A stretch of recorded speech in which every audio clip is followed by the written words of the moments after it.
Los testigos de Jehová en el punto de mira por las denuncias y acusaciones de violación, maltrato de varios miembros de esta congregación, Marc. Sí, efectivamente, Lourdes, los testigos de Jehová son una confesión cristiana internacional fundada en 1870 en Estados Unidos. Aquí en España son 120.000 miembros, son conocidos por sus multitudinarias reuniones y siguen una estricta doctrina religiosa.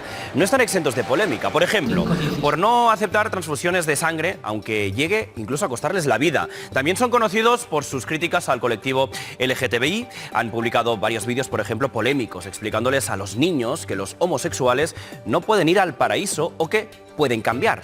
¿Y qué pasa con aquellos que renuncian o que deciden apartarse de la organización? Pues atención, porque son muy claros. Hay que dejar de dirigirles la palabra directamente, incluso si son familiares directos. Precisamente ese es el centro de la polémica, pero va más allá. Por primera vez en España, una religión irá a juicio contra sus exadeptos por un presunto delito de intromisión al honor. A los exadeptos, constituidos en una asociación de víctimas, denuncian abusos sexuales dentro de la organización, presión emocional e incluso vulneración de derechos y dignidad, especialmente contra las mujeres y los miembros LGTBI. Vamos a hablar en directo con víctimas de este caso. Elena Gómez Godesar, estás con Israel Flórez, él es portavoz de la Asociación de Víctimas de los Testigos de Jehová. Denuncia que cuando él era un niño, uno de los líderes religiosos abusó sexualmente de él, ¿no, Elena? Pues sí, estamos con Israel, que además va a participar en ese juicio para explicar públicamente lo que ellos denuncian desde hace un tiempo y son cosas que pasaban aquí en los Testigos Cristianos de Jehová. Lo más grave, lo que comentabais, esos abusos infantiles que se habrían ocultado. Israel, tú lo sabes bien porque tú, desgraciadamente, fuiste víctima de ellos. Así es, lo he sufrido en primera persona. Yo en el año 2000 comuniqué con 26 años lo que me había pasado con 5. Y los ancianos, ¿no? El anciano que se lo comuniqué me dijo que tenían que ponérselo en conocimiento primero del departamento legal que está aquí en Betel y tenían que esperar la respuesta. A la semana siguiente lo que me contestó el mismo anciano, ¿no? Me imagino que lo pondría en conocimiento de los demás ancianos de la congregación de Puerta del Ángel de Madrid, pues fue que no iban a hacer nada, ni ellos ni la cúpula central. Entonces el abusador se quedó ahí. Ese control mental que ejercen durante décadas, ¿no? En el caso mío, desde que nací, te hace siempre sentir que no tienes que denunciar ni poner en los tribunales el nombre de Jehová o testigos de Jehová, porque se puede manchar. Eso es lo que te enseñan y ese es el alto control mental que ejercen sobre todos los adeptos. Y al final, cuando quise poner la denuncia en el año 2016, ya con 42 años, pues eso había prescrito. ¿Y cómo es sufrir un caso tan grave, además en silencio, sin sentir el apoyo pues, de toda la comunidad, que era tu familia prácticamente? Bueno, lo que nos pasa a todos los que hemos sufrido abuso infantil y no se ha sabido en ese momento es que aunque seas adulto cuesta mucho contarlo. Entonces van pasando los años, puedes tener 20, 30, 40 años, hay gente que lo cuenta con más de 50 años y es así, lo cuenta como si sintiera vergüenza, cuando el que tenía que sentir vergüenza es el delincuente. Entonces, ¿cuál es la reacción de tu entorno? Pues precisamente es la de como no creerte, o sea, pensar incluso o darte a entender como que, pues, que estás mintiendo o que es un invento tuyo y más cuando surgen más cosas como ha pasado con esta organización coercitiva. En el caso mío, lo que me motivó ya a ir directamente a la Guardia Civil es ver que había más víctimas y no solamente de eso, sino de otras cosas. Sobre todo pues lo que le pasó a mi hermana después de haber sufrido un comité judicial, como ellos le llaman ahora, audiencia judicial o comité eclesiástico, pues a los pocos meses ella tomó la decisión del suicidio. Y eso fue lo que me motivó precisamente a contar lo que está pasando, ¿no?, dentro de los Testigos de Jehová. Pues muchísimas gracias, Israel, por su testimonio. Abusos sexuales, incluso tuvo que vivir el suicidio de su hermana le dieron la espalda aquí en esta organización que ha negado y sigue negando todos estos problemas. Es el duro testimonio de Israel, denuncia que sufrió abusos sexuales por parte de un líder religioso de esa congregación. Veamos qué dicen frente a esta denuncia desde los testigos de Jehová. Juan Pablo Carabias. Pues sí, ya sabes, Lourdes, que como siempre nosotros damos voz a las dos versiones. Hemos intentado hablar con los testigos de Jehová, pero amablemente han declinado nuestra invitación. Eso sí, nos han hecho llegar un email, este email de 2 páginas que pues les voy a resumir. Básicamente dicen que son una organización en España de 120.000 feligreses y que estos testigos de Jehová no son los acusados en el juicio, sino que son los demandantes. Dicen que las víctimas básicamente están vertiendo mentiras maliciosas que dañan la reputación de esta organización y que son puramente no datos objetivos, no hechos objetivos, sino directamente experiencias personales de cada uno de ellos. Es lo que nos dicen por parte de la organización de los testigos de Jehová. Bueno, pues esa es la versión de los testigos de Jehová, que habla de mentiras maliciosas y de difamación frente a la denuncia de algunos exmiembros como Israel. Escuchábamos su denuncia de abusos sexuales. Bueno, hay muchos expertos e informes, digamos, de tipo especializado que consideran una secta a los testigos de Jehová, como ocurre con otras organizaciones religiosas, que en ese aspecto obviamente tienen todo el respeto, cualquiera puede tener la fe o la creencia que quiera, pero si tiene comportamientos de secta, pues eso acaba en este tipo de enfrentamientos como el que estamos observando. Para mí lo más singular de esto es que normalmente son los exmiembros de la organización los que denuncian a la organización, etc. Aquí es al revés. Es la organización y, como decía el portavoz de esta asociación de digamos, damnificados por esos hechos, bueno, pues desde luego el poder que tiene una organización de este tipo, los recursos para movilizar pues bufetes, abogados importantes, etcétera, desde luego intimidan, ¿no? Y normalmente se conducen hacia los más débiles para, bueno, pues para imponer su versión y desterrar cualquier sospecha sobre sus actuaciones. Bueno, ojalá en ese juicio que se abre por la denuncia de los propios testigos de Jehová, pues salgan a la luz los testimonios, los indicios, las pruebas que puedan conducir a clarificar. Se agruparon en asociación de víctimas los testigos de Jehová en 2019. Nos contaba Israel que su caso, claro, ha prescrito. Él habla de abusos cuando era niño, ahora tiene 42 años. Es que es muy complicado cómo se reacciona ante los abusos. Decía que muchas personas reaccionan muy tarde, otras les da vergüenza, otras no terminan, lo olvidan, lo almacenan en el cerebro, lo olvidan y se pueden acordar 20 años después. La justicia tendrá que determinar en este caso qué es lo que ha ocurrido, pero sí que es verdad, y estoy con Jesús, en que el Testigos de Jehová siempre ha estado envuelto en un halo de misterio por su forma piramidal, por su forma de captar, por su forma de controlar la información, y es verdad que los que han ido saliendo de ahí no han denunciado muchas veces, pues incluso por el estado de shock psicológico con el que salen y de debilidad psicológica con el que salen. Es muy complicado que cuando has estado alienado psicológicamente mantengas la fortaleza de ir a denunciar qué es lo que ha ocurrido ahí, ¿no? Pero bueno, insisto, no soy yo la que tiene que hacer juicios paralelos, la justicia tendrá que dictaminar qué es lo que ha ocurrido. Escuchábamos el testimonio de Israel, vamos a escuchar a lo largo del programa otras denuncias también de casos de manipulación y de marginación, discriminación en el entorno de los testigos de Jehová. A mí la opacidad normalmente siempre me resulta sospechosa, que quiere decir que así como hay otras religiones que no tienen problema, ¿no?, en hablar de pues las congregaciones, de abrirse al público, los testigos de Jehová siempre me han parecido que eran muy herméticos, ¿no?, a juntarse o a relacionarse con otras personas, ¿no?, y que la comunidad, la propia comunidad es tremendamente cerrada. Hay otras cuestiones, ¿no?, como por ejemplo la donación de sangre, algo que no está permitido, ¿no?, también entre esta religión, algo que afecta a las personas que pueden ser miembros, ¿no?, de esta religión.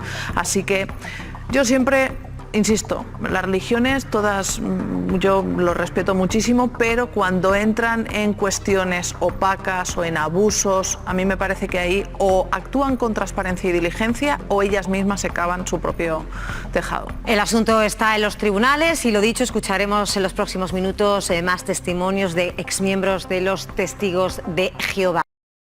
Hasta ahora, amigos, familiares y parejas de los Testigos de Jehová. Ahora, sus enemigos. En 2019 formaron una asociación llamada Víctimas de los Testigos de Jehová. Son personas que han abandonado esta religión y buscan apoyarse y agruparse entre ellos. Pero también denunciar públicamente comportamientos como estos que ahora van a ver, prácticas coercitivas que van desde la presión emocional de los fieles, faltar a la dignidad, al derecho al honor y a la intimidad, y hasta la defensa de una verdad que vulnera los derechos de la mujer con el resto de colectivos de diversidad sexual.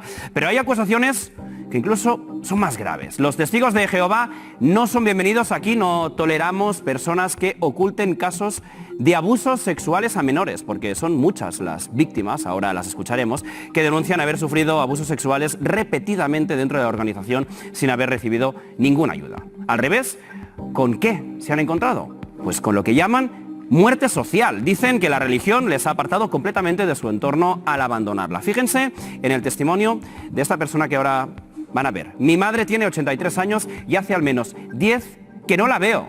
No la dejan ni a sol ni a sombra. Siento como que la tuvieran secuestrada. Bueno, el próximo martes tendrán que demostrar en los juzgados de Torrejón de Ardoz, en Madrid, que todo esto es verdad, porque, atención, se enfrentan a una denuncia por intromisión al honor. Además, los Testigos de Jehová exigen al juez que se les prohíba usar el nombre de víctimas y que se les indemnice por estos comentarios que acabamos de ver en la pantalla. Bueno, Elena Gómez Godesar, estás precisamente con algunas de estas víctimas, cuéntanos. Pues sí, ellos nos están contando cómo se vivía dentro de esta organización, porque nacieron precisamente aquí, no conocen otra cosa y hablan de un alto control mental. Patricia lo sabe bien porque estuvo 25 años aquí hasta que te expulsaron. ¿Qué es lo que pasó? Bueno, pues yo crecí con un pensamiento de seguir las normas rígidas de la organización. Entonces, en un momento dado de mi vida, pues yo salía con una persona, una pareja, y como se prohíbe todo tipo de contacto físico porque es un pecado ante los ojos de Dios, pues bueno, yo tuve unas muestras de cariño con la persona, ni siquiera llegué a tener relaciones sexuales, pero me sometieron a un juicio moral interno, que es lo que ellos suelen hacer, y bueno, pues me condenaron al ostracismo, porque te juzgan y por ser mujer pues no puedes dudar, ¿no? O sea, tienes que cumplir con todo, someterte a las normas, y como yo no cumplí con lo que se esperaba de mí, pues yo me sentía muy mal e intenté suicidarme unos días antes del juicio. Sabía que iba a perder a mi familia, entonces bueno, pues me hicieron muchas preguntas, fue un juicio injusto, machista, minaron mi autoestima, me hicieron sentir que yo no era obediente ni sumisa. Esta condena era la expulsión total de la organización y por lo tanto la pérdida de todo contacto con tu familia, con tus allegados, ¿verdad? Exactamente, sí. Por eso me intenté suicidar, porque sabía que lo iba a perder todo. Entonces es un alto control, tú no te quieres a ti misma, tú piensas que no eres capaz de cumplir con la normativa y le fallas a Dios. Entonces pues yo lo perdí todo y bueno, pues he tardado muchos años en recuperar mi autoestima, en valorarme como persona, en saber qué hacer con mi vida, ¿no? ¿Y con tu familia tienes contacto a día de hoy?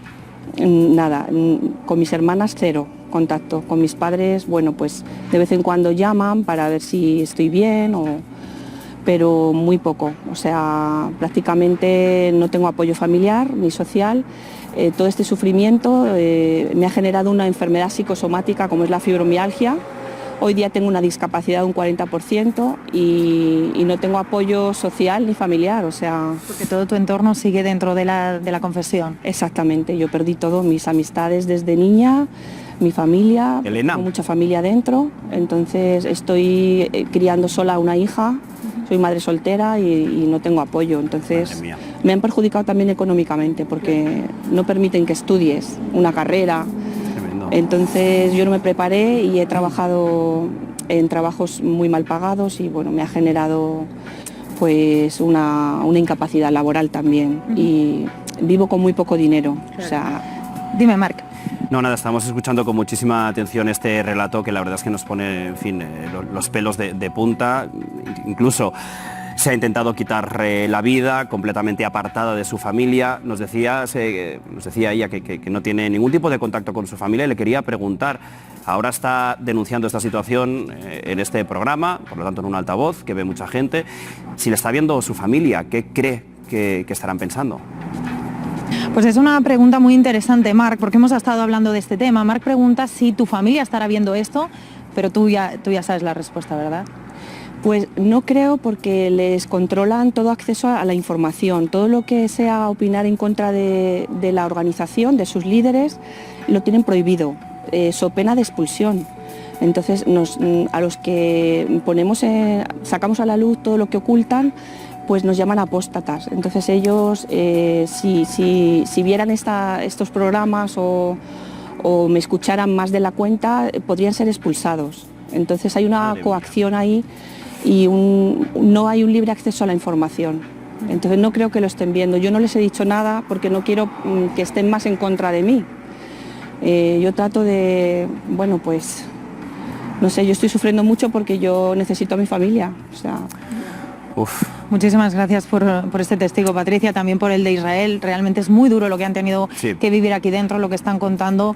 Y bueno, ahora se están ajuntando precisamente para denunciar públicamente muchos años de sufrimiento dentro de los testigos de Jehová. Se nos rompe el corazón, Elena, y además es difícil de entender, ¿no? Bueno, incluso la petición, ¿no?, de necesito a mi familia, lo dice públicamente en un programa de televisión, y esa familia hace años que directamente no le dirige la palabra. Gracias, Elena, y gracias sobre todo a estas dos personas, sobre todo a Patricia, por abrirse de esta manera en un programa de televisión. Bueno, saben que Hablando Claro quiere conocer todas las versiones. Hemos querido recabar, por supuesto, la versión oficial sobre estos testimonios del portavoz de los testigos de Jehová en España, Juan Pablo Carabias. ¿Qué sabemos?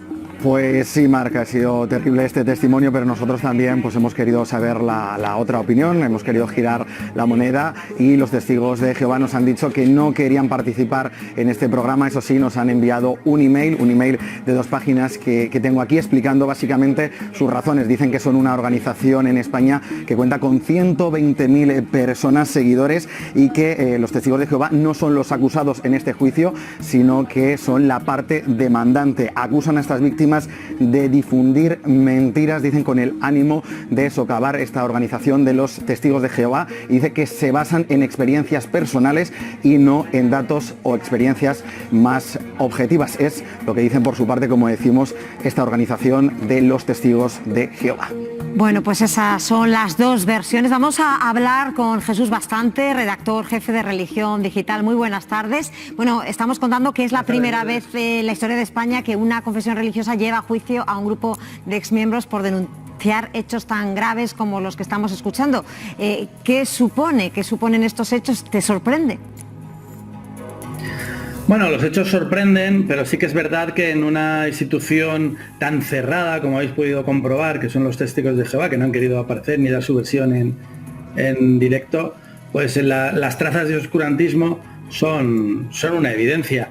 Son una evidencia en todos los grupos religiosos que no fomentan la transparencia ni su inclusión como instituciones destacadas dentro de una sociedad. Y eso es lo que está sucediendo en este caso. A mí no me parece extraño.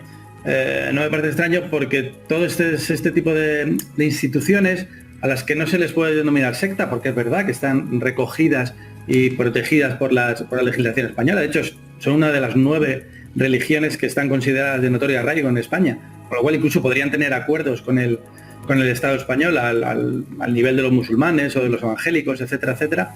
Pero sí llama la atención que no sepamos nada de su entorno ni de su organización, y que haya una capa de oscuridad que convendría esclarecer, independientemente de este caso que, como habéis señalado muy bien vosotros, es escandaloso. Estamos escuchando en el programa de hoy testimonios desgarradores. Hablan de abusos sexuales, de manipulación, de expulsiones, de técnicas de captación. Desde luego que son, Jesús, acusaciones muy graves.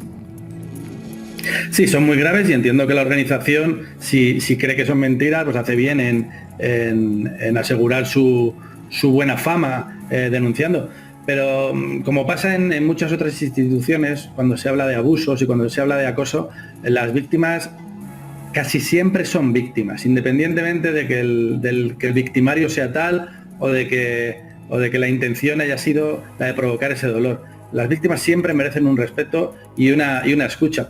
Con lo cual, que la única respuesta por principio sea una denuncia a quienes se sienten y vemos que son víctimas porque están sufriendo, pues no me parece la postura más adecuada, y menos aún tratándose de una institución religiosa. Ya te digo, independientemente de si la razón judicial está con ellos o no. Jesús Bastante, gracias por estar en Hablando Claro. Un placer, hasta luego. Bueno, pues Jesús Bastante, sobre el caso de los testigos de Jehová, incidía en lo que hablábamos hace unos minutos, en ese oscurantismo que rodea esta congregación y la gravedad de los casos que se están denunciando, los testigos. De todas maneras, estamos hablando de una, como tú decías antes, ¿no? Es un caso inédito porque es la propia organización la que acusa a sus disidentes, ¿no? Y esto... Yo entiendo que si van a un juicio inédito en España es porque tienen, no sé si pruebas fehacientes o la certeza de que la otra parte, la asociación de víctimas, no tiene las pruebas fehacientes como para que la organización, que es la querellante, salga culpable en este proceso, ¿no? Yo creo que aquí estamos ante, no sé, a mí me recordaba mucho a la película Regresión de Amenábar, ¿no? Veremos a ver cuánto hay de verdad y cuánto de mentira en esta leyenda negra que siempre ha sobrevolado, como decía antes Fátima, a los testigos de Jehová. Pero una cosa es que los hechos se hayan producido, y esto en justicia es lo importante, y otra cosa es que se puedan demostrar. Y yo ahí tengo más dudas. Bueno, a mí me ha parecido desgarrador el testimonio de esta madre soltera, ¿no? que echaba de menos a sus padres y que una organización pseudo religiosa, ¿no?, los tiene secuestrados. Es decir, cuando a ti alguien te impide el contacto con tus seres queridos, no es una buena organización por definición. Yo no soy practicante, no soy católica, pero tengo familiares que sí lo son, y nunca una institución que tiene también sus peros y sus cosas negras, que lo hemos hablado en otras ocasiones, nunca les ha prohibido relacionarse con las personas que no comulgan con el credo. Claro, por lo tanto, a mí me parece que ahí hay un punto que separa una religión sana que puede ayudar a la gente de una secta o una organización pseudo religiosa. De secta no se puede hablar, nos lo explicaba el compañero, pero de delitos. Pero ahí nosotros no lo podemos demostrar. Claro, a eso me refiero. Pero es verdad lo que dice Ketty, que la gran paradoja es que es la organización la que lleva al banquillo, la que acusa a la asociación. A los que denuncian. Pero no solamente los lleva al banquillo, quiere que se quiten la palabra víctima de su nombre y les piden una indemnización. Ojo, esto no ha ocurrido nunca en la historia de España. Veremos qué es lo que se puede demostrar o lo que no se puede demostrar, pero aquí el que acusa es la organización, que no le quito lo que estás diciendo, ni un punto ni una coma del lado oscuro que tienen, de cómo no dejan que se relacionen con los demás, cómo no dejan ni siquiera que se acuda a la justicia, porque lo resuelven entre ellos, y cómo ponen siempre a la mujer en un segundo papel, por supuesto, porque es la sombra de los hombres en esa organización. Pero insisto, que la realidad es que es la organización la que lleva a los tribunales a las víctimas. Es que si fuera al revés, es que si fueran las propias víctimas, que seguramente iría por otro procedimiento diferente y por otros juzgados diferentes, los que se querellaran contra la organización por manipulación de personas mayores, por intromisión, por todo lo que denuncian, por todo lo que denuncian, si fueran las víctimas, a lo mejor incluso hasta la sentencia podría ser distinta, incluso las opciones de demostrar o alumbrar, arrojar luz sobre determinados hechos que desde luego son delictivos o aparecen presuntamente como delictivos, sería distinta.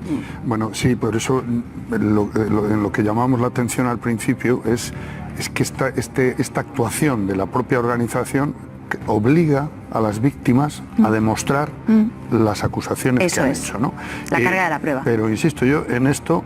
Ojalá se pueda demostrar todo lo que han dicho, pero también digo, el que la organización exija que se deje de utilizar la palabra víctima, oiga, quien se siente víctima tiene derecho a sentirse víctima, y otra cosa es que acuse de algo concreto.